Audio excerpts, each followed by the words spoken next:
Hey everyone, Tim here once again, and I'm going to give you my top 15 video. I'm really happy. So these are going to be the top 15 most unnecessary deaths in TV.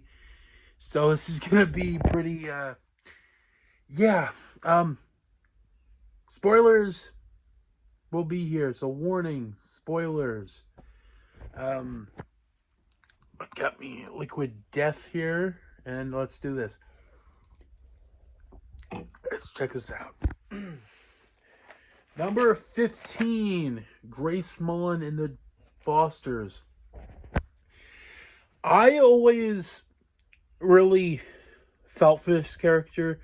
Meg DeLacy is a fantastic actress, and hell, she was one of the only parts I liked about that terrible movie, F the Prom. But it was a character that we knew was what was gonna happen, and her parents that are divorced crying in each other's arms, and Brandon singing that friggin' depressing sad song at the end, which it was like, did Ryan Murphy write this episode or something? Like, it's just damn. Next is Lawrence Kutner from House. Now, I'm not the biggest Cal Penn fan, but I liked this character. I really liked this character. And the way they killed him off was really sad. Next is a character that I grew up watching, and that is Warwick in CSI. Just to know, like, the first 8 seasons, this guy gets killed, like, really, like, instantly from a so-called, ally. Like, all my favorite investigations, like, he was my favorite character, and the way he gets killed off is just, and my favorite episodes, like one of my favorite episodes, which I talked about, was like right after, which was Turn, but believe it or not, Taylor Swift was in. But just to know the first 8 seasons and one of your best characters is killed off like just like that. Next is Henry Blake in MASH. Yes. Henry was always one of my favorite characters because I loved Trapper John. Henry Blake. I have a soft spot for Frank Burns because in the film he's played by Robert Duvall, my favorite actor. So those guys were always my favorite, and Henry Blake I always had a soft spot for as well. And the actor who played him lived near my grandparents, so my dad would always see him fish, which was really cool. Next is, yes, Dean and Sam Winchester in Supernatural. I talked about this so many times. I don't want to grow veins. I don't want to pop a top. I will instantly have a migraine, which I have right now. But next is Opie and Sons of Anarchy. The episode Laying Pipe, man. Brilliantly directed by Adam Arkin, Alan Arkin's son, who also played a character in this.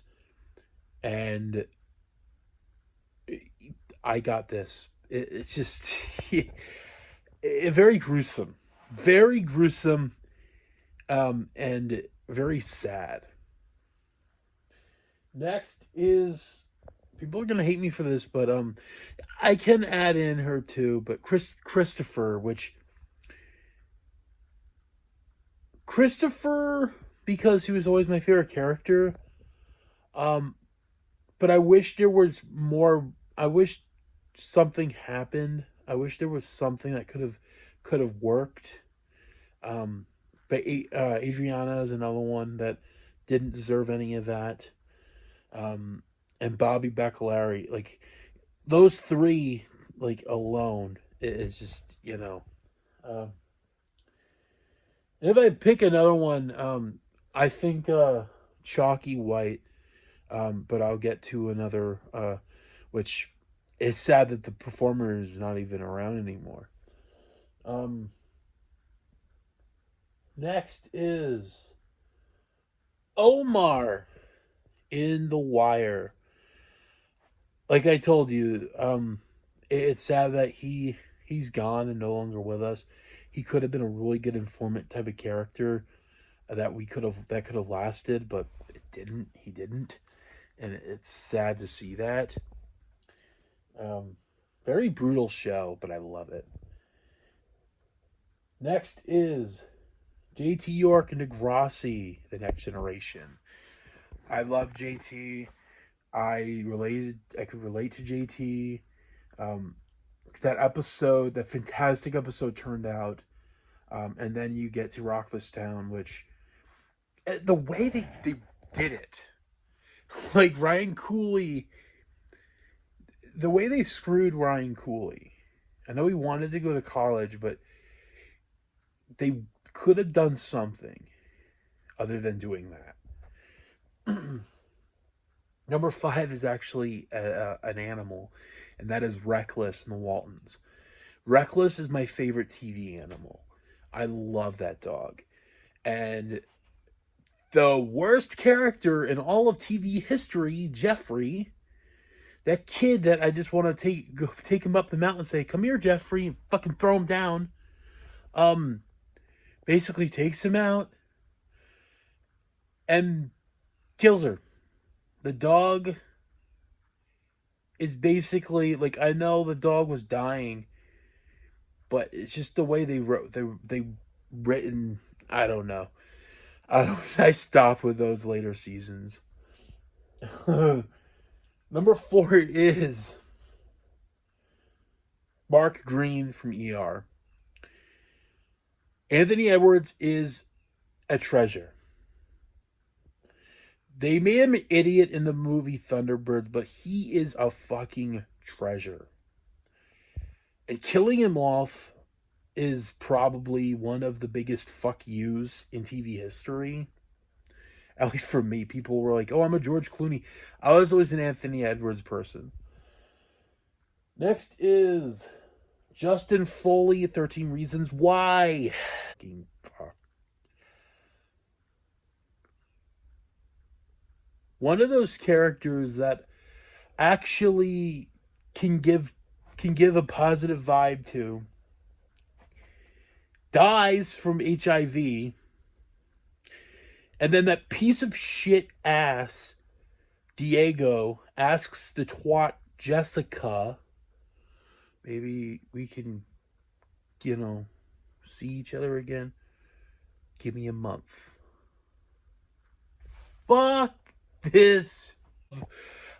Hated that character, hated that other character. But the biggest piece of shit I hated was that one from season 3. I don't even want to remember her name. But